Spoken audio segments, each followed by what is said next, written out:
Recording studio Sheikhpura.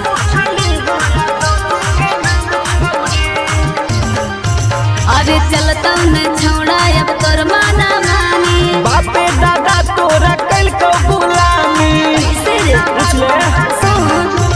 अरे चलता न छोड़ा अब तोर माना मानी बापे दादा तोरे कल को गुलामी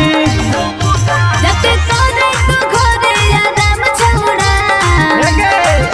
बापे दादा करो हौसला छौड़ी पूछली हो या दोती के नाम छौड़ी मिली जाई तो हमार पहचान छौड़ी पूछली हो या दोती के नाम छौड़ी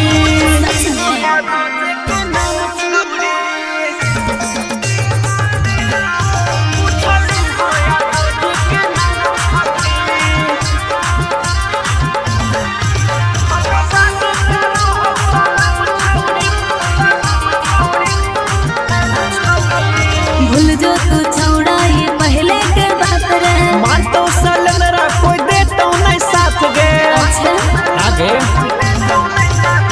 भूल जो तू छोड़ा